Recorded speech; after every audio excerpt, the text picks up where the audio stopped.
Good morning. Welcome to Trade Talks. I'm your host, Jill Malandrino, global markets reporter at Nasdaq. And joining me live back in studio is Kimberley Palmer. She's a personal finance expert over at NerdWallet. Been waiting for this interview. We touched upon this over the holidays for Black Friday. But tell us about NerdWallet's 2018 household debt survey and what were the key findings? Well, we looked at the state of household debt in this country, and we found that credit card debt is growing. It's 8% higher overall than it was last year, and that's putting a lot of pressure on households. So the average household who's carrying credit card debt actually is carrying over $15,000 on their balance. So are U.S. households, are they managing debt better, or is it continuing to grow? What does it look like year over year from 2016? Unfortunately, it looks like it's growing, and it is growing significantly. So what we found is that for people who are actually carrying credit card debt, they're paying $900 a year on average in interest, which is such a large number for households to manage with the rest of their budget. And it seems to be caused by the fact that certain expenses, including medical costs, food, housing, are really growing and outpacing the growth of incomes. Well, see, that's what I found interesting on the survey. It said 33% of households are in debt due to buying necessities on credit cards. So if their income doesn't cover that, what's your advice to them? How do you get out of this hole? And what do you do with that? Well, it's really hard. I mean, the key is really to try to avoid that problem in the first place by building an emergency fund. So when some unexpected expense comes up, you can turn to that savings, your emergency savings, instead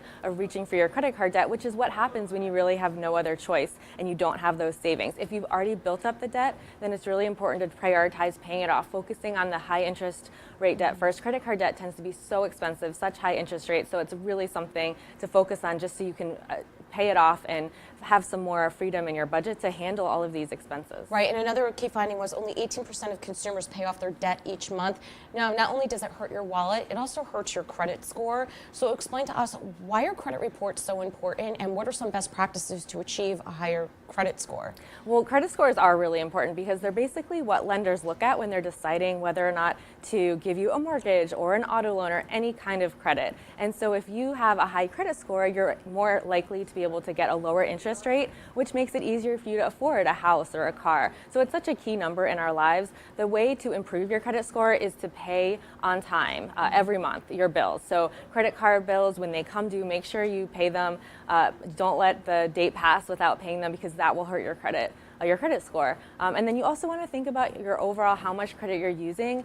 People who stay below 30% credit utilization, so that's 30% of their overall credit limit, that also contributes to a better credit score. So just because you have a $10,000 limit on your Visa, MasterCard, or what have you, doesn't mean that you should just run out and buy $10,000 worth of goods, because that utilization rate will impact your overall score. That's exactly right. So you really want to think about staying below 30%. That's the number we usually use to aim for, just so you don't run up, get too close to your credit limit, which can really hurt your credit score. Well, tell us about some of the tools and the resources that are available on NerdWallet, because I've checked out the website. I've used it myself. There's a ton of stuff on there.